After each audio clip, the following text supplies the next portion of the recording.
Hey everybody, it's your boy, and today's video is going to be about Conservatives. Hey, not very often I talk about Conservatives in general, is it? Usually I talk about leftists, or if I do talk about Conservatives, it's the so-called Conservative Party of the United Kingdom. But no, I'm actually talking about Conservatives, and the future of Conservatism.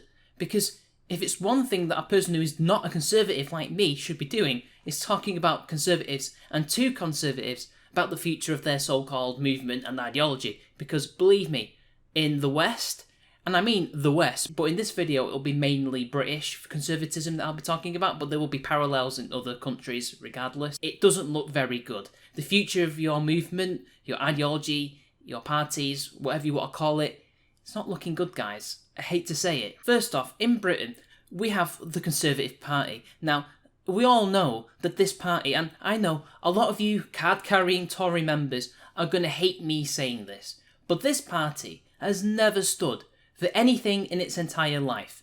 The closest you ever got to having this party standing for something was during World War II. And even then, the establishment of that party, headed by Neville Chamberlain, still cooked. It only took Hitler tearing up the Munich Agreement and invading Poland, and then Churchill essentially having to ally with other parties and a few Conservatives to oust Chamberlain, to tell him, look, this is the reality of the situation we've been trying to tell you about for years. That is how bad your party is. And if you look at the history of the party, what has it ever stood for consistently?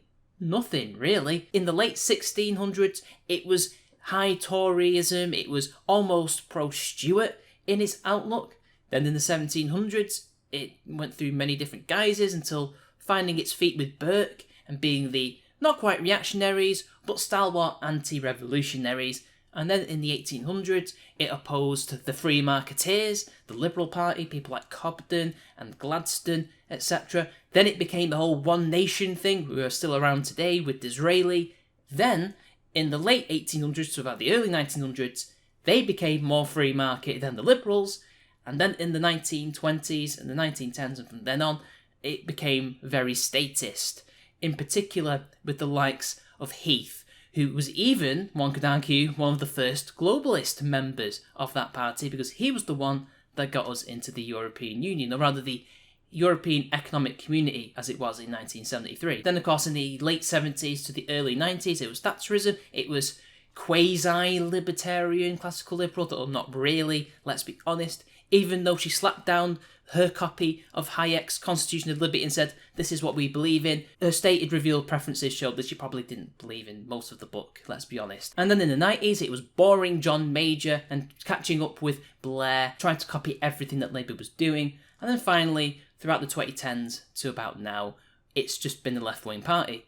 They've been privatising some things, but then they've decided to nationalise other things, and socially, they're very left-wing. They legalised gay marriage, which may or may not have been a power move on their part, and also they are very pro-trans and very anti-racist, which, to be honest, your default belief in racism should be that it's a dumb thing if you're a classical liberal or a conservative in general anyway. There's no reason to reaffirm these things in leftist talking points and then start doing stupid things like promoting leftist policies in regards to race and taking the knee and things like that, which has been going on recently. So that's the party in this country. That doesn't look particularly good. People can go on about the grassroots, and yeah, there are some people who are based and red-pilled in the grassroots, but I've talked to the grassroots. Most of them are normies. Most of them are just like your Boris Johnsons and your Michael Goves. They're just blue-pilled. They're cooks. Now, I don't think that the party is doomed and that it's always going to be like this. The nature of the Conservative Party is power above all else. If they find out that this current course isn't working and they can't hold on to power, because eventually Labour will recover, if they ever do, and the Liberal Democrats might recover, or some new party might come on the horizon and challenge them, they're going to have to do something to change that in order to keep that power, because that's the only thing they actually believe in. And it could very well be that these base and red pill individuals could become the people that change the party. Now, whether or not they will actually make it stand for something and will actually keep their principles and not concede to the left like all other Tories have ever done, that remains to be seen.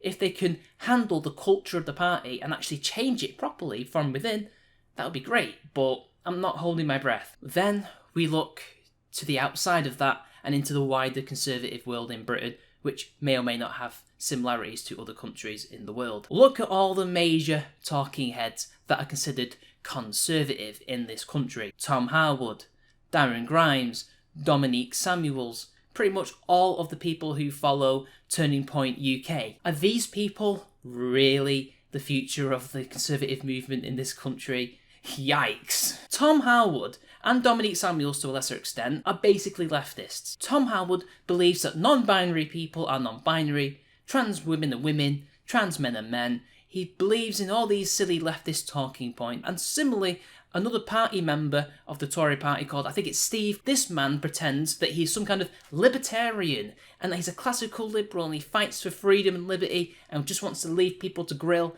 yet makes the same old leftist talking points. In fact, copy and pasting BLM arguments and also advocating for this stringent COVID policy. Very much a libertarian, guys. And Tom Harwood is a conservative. He believes in all these conservative things like cultural Marxism. Dominic Samuels is very similar to Tom Harwood, although not as bad. But again, if she is the future of this movement, I'm afraid you're going to have to do better than that. And Darren Grimes, I mean, yeah, you know what? He says a lot of nice opinions, some decent takes. But again, why the hell should someone like him be the future if he doesn't actually have much of a spine? If he's willing to throw people under the bus like he did with David Starkey? Because, like it or not, he did. Because if you remember what happened, he was nodding along to what David Starkey was saying and totally got what he meant. Because remember, David Starkey just said damn. That's all he actually said. And anybody who's not stupid or a dishonest leftist will know it's just a word that's for emphasis. It's not a racist thing at all. And he knew that, yet he still said it was racist and decided to apologise for it. I'm sorry if I don't trust a person like that. And I don't see any lessons being learned from a lot of conservatives. They are still terrified of a lot of the leftist tactics that they shouldn't be terrified of anymore. They're still terrified of being called sexist, misogynist, racist, transphobic. All these names and labels that have been thrown at people so many times that, to be honest, it doesn't stick anymore. They're still terrified. That's why on GB News, the so-called right-wing channel that's going to turn people into Nazis, who are actually left-wing, yeah, they're taking the knee. They're taking the knee because some multi-millionaires got abused online, quote-unquote, by what turned out to be a bunch of foreign accounts who don't like black people or are just trolls who want to get a rise out of them. All it took was these people to be abused online for them to show their true colours and to start taking the knee live on air and attacking their audience. Because the football fans are anti-woke and just anti-woke people in general, and the people they're meant to be engaging with, they're the ones who are meant to be their audience, who they're pushing for. Yet they threw them under the bus because they didn't want to look racist. And they probably thought, well, this will get us a load of views. This will make us look nice and centrist and prim and proper for the establishment. Well, no, I'm sorry, but that's definitely not what you guys are. And if that is the future of conservative media, let alone conservatism in general, then I don't want any part of it. And I'm not a conservative, as you guys know. You're not making me any more conservative. You're making me less so. And still, these conservatives have this blind faith in their movement and in their parties that eventually they will see sense, that they will find their principles, they will find the things that they truly stand for, and will go out there and achieve those things, or fight for them. They will win the culture war for us in a few decades' time. But time and again, as history has shown us, that these leaders, these parties, don't stand for anything.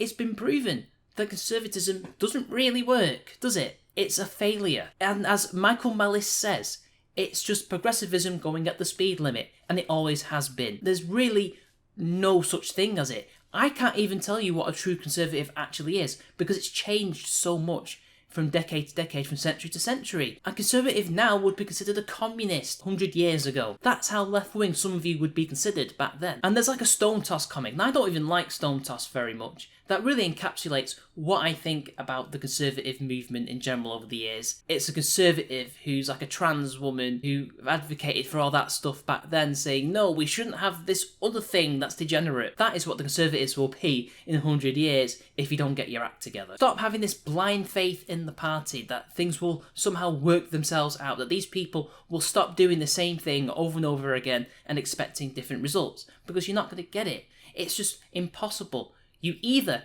have to be the change that you want to see and actually change these parties and become the leaders of said parties, which will take many decades for you to achieve, and it will not be easy, and you might not even succeed, but it's the only way you're going to get them to do what you want them to do. Or you could stop being conservatives and become something else entirely. You don't have to be left-wing. I'm not advocating for that. In fact, the opposite. I want you to be as further from the left as you possibly can be. And not being conservative will push you farther to the right than you actually think. I'm not even suggesting being anarcho-capitalists. I'm not one either. I'm not even suggesting you should be a libertarian. You could just be a classical liberal, which is what you guys truly feel deep inside, right? That's what you guys think you're upholding. That kind of tradition. Some of you aren't as classical liberal as you like to think you are, or like to project that you are to us, which is what a lot of people like Darren Grimes, Tom Harwood, and Dominic Samuels want to tell you that they are, when they're not. Or you could just give up. But you know me, I don't want you to do that. But if you do give up, just watch all these people who run your movement, run your parties, run it to the ground, because that's what they've been doing for hundreds of years. And the last point I will make before I end the video is please, don't put all your faith in Generation Z. Don't put your faith in the Zoomers, because they're not the so-called most based, conservative, red-pill generation that's ever lived. In all the polls I've ever seen, they may, in some instances, poll 1 point more right-wing than millennials on some issues. But that's going to change, because millennials are not getting any younger.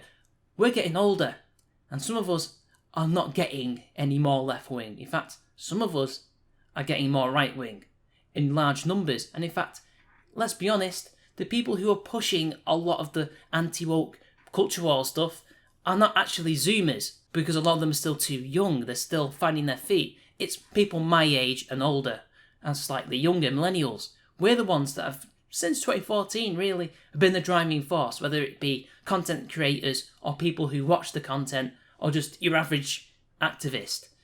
We're the ones pushing it. The future does not look good in America. It does not look good in Britain. It kind of looks okay in Italy if one source is to be believed. Apparently young people in Italy are sick of left-wing politics and want to vote more right-wing politics. But I don't know if that means voting for Salvini or for a centre-right cooked party. I don't know. They just don't want to vote for the left-wing parties. But even then, that's just one poll. Most Zoomers and millennials as well are centre-left or centrist to far-left. They are not right-wing. And you're going to have to live with that reality. You can't delude yourselves into thinking that the Zoomers are going to save us. They're not. This is something that the next 2 to 3 generations will be fighting with us for. This is something that will take 20 to 30, maybe 40 years to fix. It's the people after the Zoomers that you have to think about, that you have to be prepared to save and to impart your beliefs and knowledge on. You have to make sure that these people will grow up to be the based and red-pilled generation, not the Zoomers, because the Zoomers have already gone through the educational system.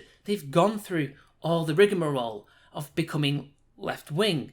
It's the other generations further down the line that you need to sort out, not them and not the millennials. Those people will come to their own senses as adults. Ultimately, really, it's that short-term thinking that is ruining them, which is weird because conservatives are meant to be the more long-term thinking people, but they're not. Not really. But that's all I can really say on the matter. It's just a rant about a part of the political spectrum I'm not even on, but one that I'm kind of allied with, so I feel like I have a duty to tell you guys what I think about what's going wrong. I just don't see a good future right now for you guys, and you might have to actually do some proper soul searching and really come up with something that will actually help you. Because for too long, your movement has been, well, being progressive at the speed limit or desperately trying to stop progress. Some of you anyway. Obviously, most conservatives believe in some kind of progress, but most conservatives believe in the kind of progress that the left want, just a bit slower. Well, no, you need to be the masters of your own fate. You need to be the ones who will actually push for different progress, one that isn't left-wing, one that actually is pro-liberty and pro-freedom. That's what you need to do. But for the past hundreds of years, you haven't done so. And until then, you're always going to have the same results, failure. So anyway, until next time, it's been your boy, and I'll see you all later.